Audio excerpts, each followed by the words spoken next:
All right, let's see what we got going on with Fiverr today. Okay, let's go to my dashboard. Let's go to gigs. 16 total clicks in the last 30 days. That's all I'm getting.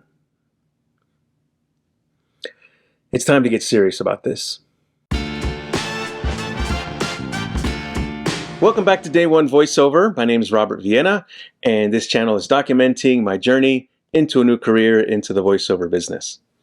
As you saw by that intro, things aren't going so great with Fiverr. And if you've been following my account for any decent amount of time, you've seen that Fiverr has been a focus of mine. And it was the place where I got my first paid voiceover job, which was great.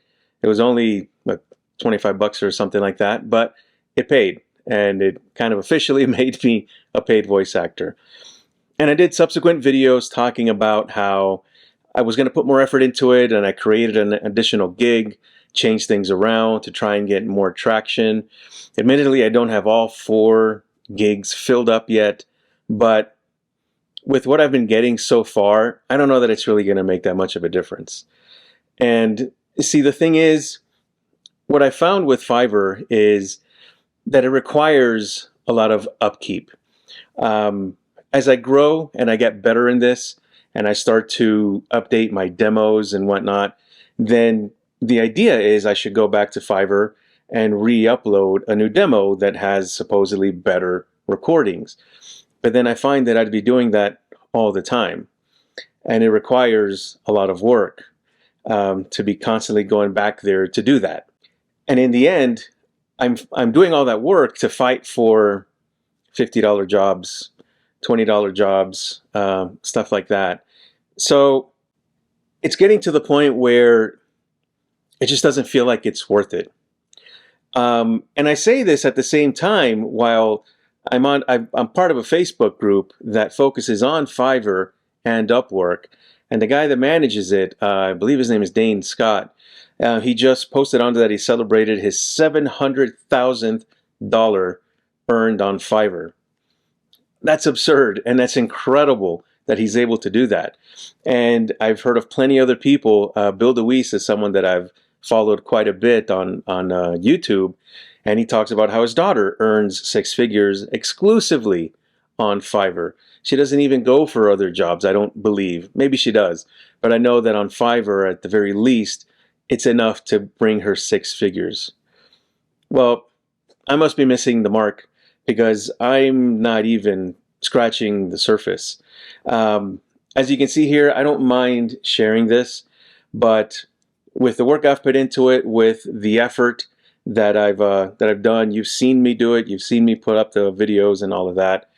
This is all I've made, and it just doesn't feel like it's worth it. So when I say that I'm done with Fiverr, I don't necessarily mean that I'm quitting Fiverr.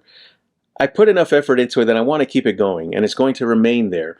What I'm not going to keep doing is making it my sole focus of trying to find voiceover work. Not that that was ever a good idea in the first place, but it is where I have been and what I've been focusing on. So I'm going to keep it on the back burner. Whatever comes from it, comes from it. That's great. But I just can't keep it as my main focus anymore. And one of the great things about doing this channel is that I've met some really cool people along the way. I've met people in London that I had a chat with this week. I've met people in Pennsylvania. Coach, thanks for the chat that we had this week. I really appreciate it. And what I found was that after speaking with them and kind of doing some inner reflecting, I'm not putting the effort into it that maybe I'm telling you guys that I am.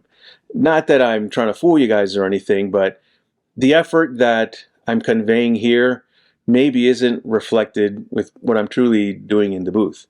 And I need to be better about that. And what I'm trying to get at is that one of the big pieces that I'm missing here with the voiceover business is auditions. And that's a big part of starting to get additional work. And for whatever reason in my head, I had this mental block about that I had to be very ready for auditions before I jump into it. And, to be fair, there are some sites that if you don't do well with your auditions, you start to get marked down and you start being put in the bottom of the barrel, and it's really hard to get work. But there are other sites that are more forgiving about it. And that's what I need to focus on, and that's what I'm going to focus on. It's time to get serious. I really felt like I was getting serious with Fiverr and putting myself out there. I just had hoped for even just a little bit more traction than what I've been getting, because it's practically nothing right now. So what I've decided to do is finally jump onto these pay-to-play sites. Now, I hate saying that because you do have to pay in order to really earn visibility on these sites, which I don't want to do, but it's part of the business. And so what I'm going to talk about today is do a quick review of the 3 main sites that are always recommended when it comes to auditioning online for VO work. So with that in mind, let's jump over to the laptop and see what we have. The first site is voices.com, and this is one of the more popular ones, but it's also the one that probably comes with the most controversy. For one, voices.com over the last few years have put a major focus on AI work. And I'm not exactly sure how it works in the background or how they're tied into it, but I know there's a lot of pushback from people that have used Voices, and there's some disappointment around the fact that they're pushing AI work very heavily. I came across a video by Marc, who goes by the VOPreneur on YouTube, which is an amazing follow if you haven't come across him yet. And he talks about a really bad experience with Voices. If you go back to some of his prior videos over the last year or two, maybe even more, he talks about how he was kicked off the platform because he discovered that they were doing some maybe not so ethical pricing and commission practices, which isn't great. But apparently here recently, over the last few months, I believe at the last VO Atlanta conference, they gave him an opportunity to speak with the interim CEO of Voices. And they promised some changes. They promised, I think specifically, to have more pricing geared towards the GBAA, the standard voiceover pricing guide. And we'll see how that goes. But one thing's for sure, it is a primary site for a lot of people to get work. But like Fiverr, it's becoming a bit saturated. So with all of these sites that I'm going to talk about, I'm going to jump into them with some trepidation. But I am going to set up my profile. I had initially done a base profile, but I'm going to finally jump in and start doing this for real and start auditioning. The other site is Voice123. And Voice123 is similar in regards to how the platform works to Voices. I believe Voice.com is fully paid if you want to use it. I believe some of these have free tiers, which you just kind of get bottom of the barrel auditions, while others have paid memberships where you can get the auditions a little earlier than the tier below you, and there's several tiers. So Voice123 is another one that I'm going to jump on and get familiarized with it so that I can start auditioning. See, that's really what it comes down to. What I've been focusing on right now with Fiverr is hoping that people find me and like my samples enough to make me an offer and record something for them. Whereas with these sites, they basically post what's available and you have to jump on and audition and hope that they like it. But the great thing there is that whether you land a job or not, you're practicing with every single time that you send an audition. And I think right now, where I'm at in my stage in this journey is really needing to practice more than anything. And I mentioned in my last video that I'm going to start seeking some coaching, and I will be doing that as well. So there's voices.com, there's Voice123, and then there's VO Planet. These are the ones I'm going to start with. There's a ton more. There's Bodago, there's Voice Bunny, there's a handful of additional more Upwork. But these are the 3 that I'm going to focus on for now, because I haven't familiarized myself with the audition process yet. And from the way I understand it, as you get started in the audition process, a single audition may take you 15, 20 minutes to put together. But in order to be really effective at it and audition, audition, audition, you have to get your workflow down to the point where a demo or an audition might take you 5 minutes or less. And I really need to work on getting that proficient with it. You know, throughout this entire journey, I've tried to be as truthful as possible with you guys. And so it's only fair for me to say that I've really been scared of auditioning. It feels like a very real next step to put myself out there and do this. And I think another reason why I've been worried about it is trying to find where in the day to squeeze it in, especially as I start to think about jumping into full-time work again here soon. Where am I going to fit it in during the day? If I do it first thing in the morning before getting started with my day, then I have that morning voice that just sounds like 2 octaves deeper than it is now. So it's not a great representation of my actual voice. And if I wait till later in the evening, maybe my voice is tired by then, because I'm going to anticipate that my job is going to require a lot of speaking, whatever my regular daytime job is. But in any case, this is going to be my next step.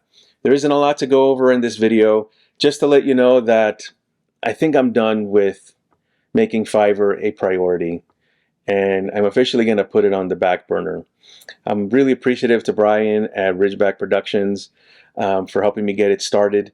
I'm appreciative to those that do well with it and get a ton of work from it. That's really great. It's just not working for me. And it's not even a matter of them not liking my voice and my demos. They're just simply not clicking on my profile, really.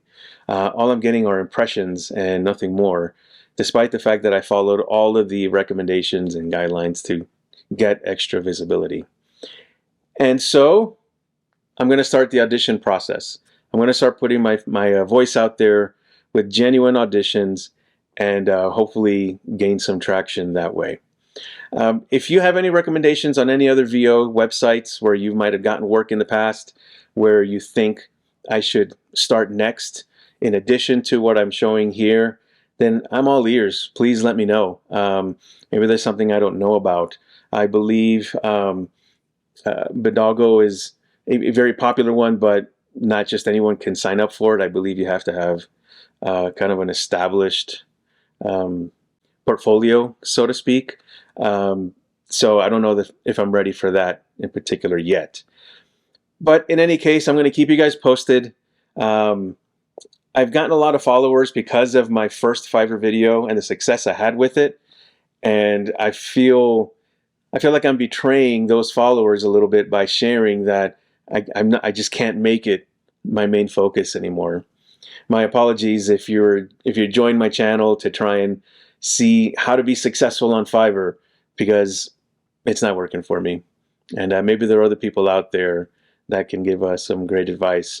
But either way, I hope you stick around with the channel and see how I continue to grow. Because again, more than anything, this channel is about documenting the struggles. And this is most definitely one of the struggles and the challenges. So with that in mind, as always, I really appreciate your time. Thanks for sticking around to the end. Like and subscribe as usual. And please leave comments. Please leave advice. Words of encouragement, words of discouragement if you think I'm doing the wrong thing. Either way, I love hearing from you. But thanks again, and we'll talk soon.